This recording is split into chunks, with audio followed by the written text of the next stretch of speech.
All right, we are looking at signed numbers. Signed numbers, we are going to be doing a fair bit with this quarter, so make sure you really understand especially those negative numbers. Before we jump in, I want you to look at these symbols and just think about what do you already know about them.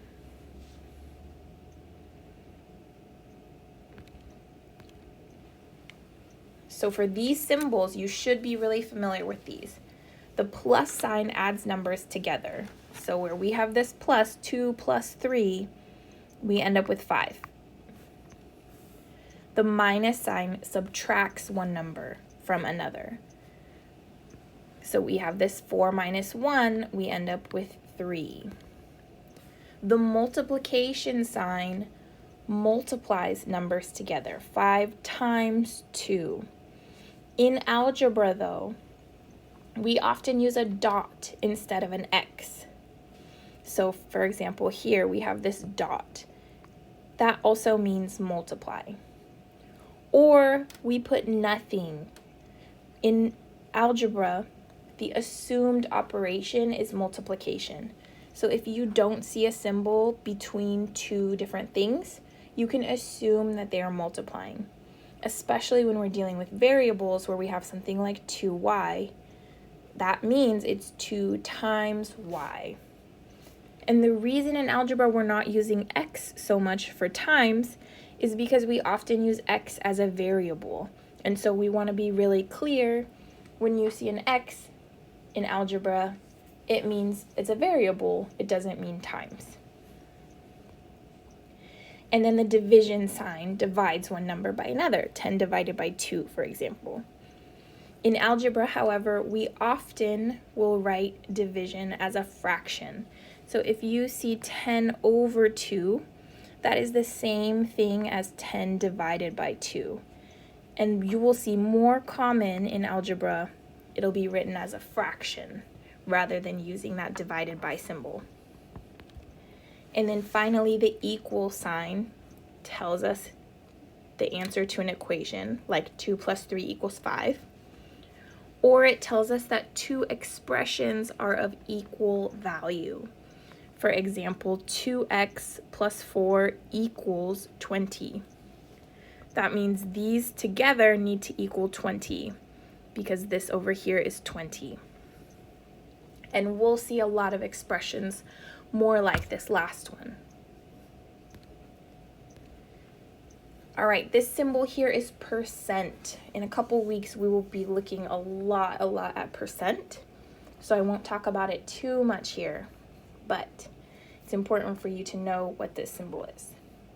And you probably see this more often than not in your regular life because we have percent everywhere. So this symbol turns any number into a ratio of 100. The word percent literally means per 100. Think about a 50% off sale, or in Tacoma we have 10.3% sales tax, or you're at a restaurant and you give a 20% tip. These are some places where we see percent in our daily life. And we are going to look at this more in a couple weeks, so don't worry too much about it if you're not sure how percent works.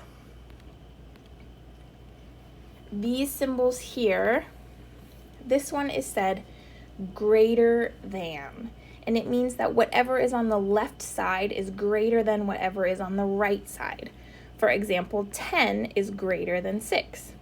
10 is a higher number than 6. This symbol is said less than, where the left side is less than the right side. For example, 2 is less than 25. And if you struggle to remember which one is which, I always just try to remember the big side is the bigger number. So this would be the bigger number, and this would be the smaller number. Or if I switch it, the big side is always going to be the bigger number. And then these symbols here where you see a little line underneath them are said greater than or equal to, or less than or equal to. That little line means that the two sides could be equal. So for example, 3 is greater than or equal to 3 because they're equal. 10 is greater than or equal to 3 because 10 is greater than 3. 4 is less than or equal to 4. 1 is less than or equal to 4. So really that little line on the bottom is just saying there's one more option than when we don't have that line on the bottom, like with these. And then parentheses. Parentheses group a set of numbers and operations together, and we are going to see so many parentheses this quarter. So if you're not comfortable with parentheses, you will be by the end of this quarter because we are going to see them a lot. So in this example here, the parentheses are grouping two different things together. And we can say 2 plus 3 times 6 minus 3 equals 15. Because we have to do the operations within the parentheses, if we can, before we multiply. So remember, I said if we don't see an operation happening, like right here, there's no plus or minus or times. If we don't see that operation happening, in algebra, we can assume that it is multiplication.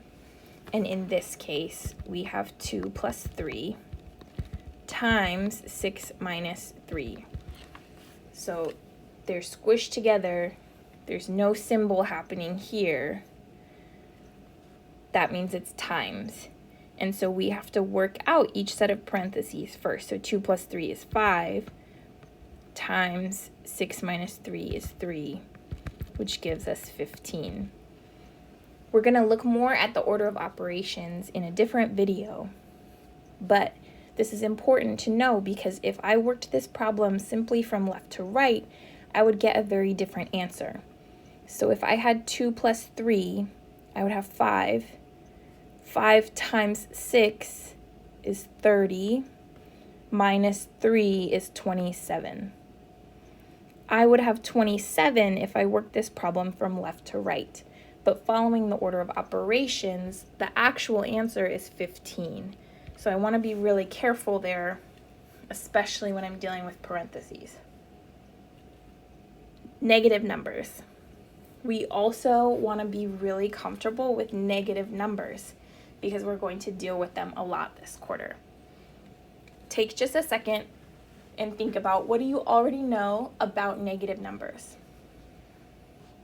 All right, so when I am working with negative numbers, I'm going to be using this number line to kind of help us visualize what's happening.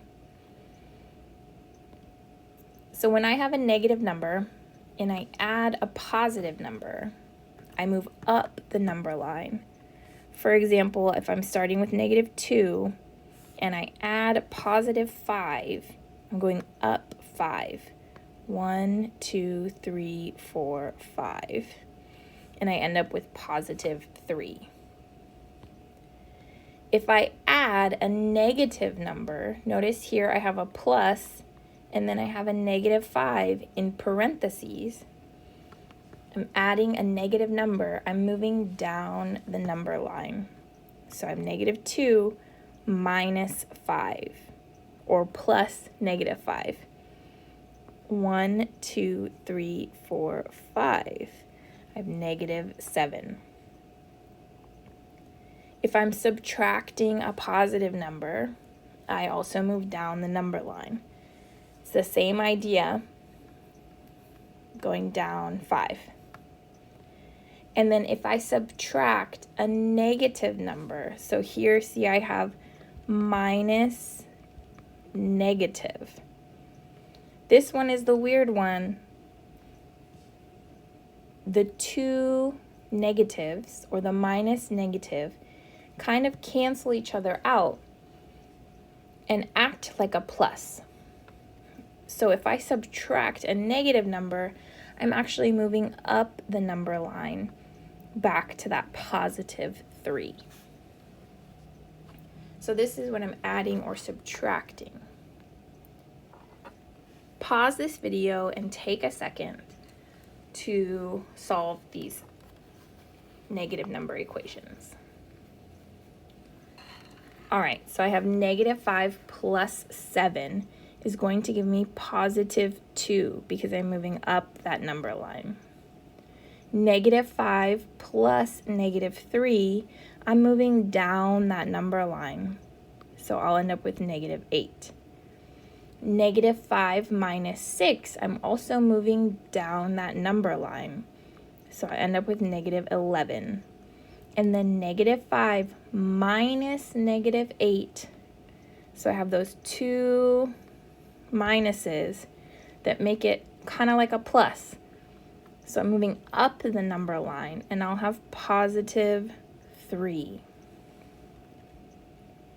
Now, whenever I'm multiplying or dividing negative numbers, if I have a positive number multiplied or divided by a positive number, I get another positive number. So like positive 4 times positive 4 gives me positive 16. Or positive 6 divided by positive 2 gives me positive 3. So a positive gives me a positive. Now, if I have a positive times or divided by a negative, I get a negative number. Positive 4 times negative 4 equals negative 16. Positive 6 divided by negative 2 gives me negative 3. So if I have a positive times or divided by a negative, I'm going to end up with a negative number. But if I have a negative multiplied or divided by a negative, I get a positive. Negative 4 times negative 4 equals 16. Positive 16. Negative 6 divided by negative 2 gives me positive 3. So anytime I'm multiplying or dividing, if my two signs are the same, positive positive or negative negative, I get a positive number. If my two signs are different, positive negative or negative positive, I get a negative number. So give it a try. Pause this video and try to find the answers to these. All right, so this first one we have negative 15 divided by positive 3. Here we have a negative divided by a positive, so I'm going to end up with a negative number, and I'll have negative 5. Here I have positive 2 times negative 3. So again, I have a positive times a negative, so I'm going to have a negative 6. Negative 5 times negative 6. I have negative negative, which means I will get a positive number. And then negative 50 divided by negative 10. Again, negative negative will give me a positive 5.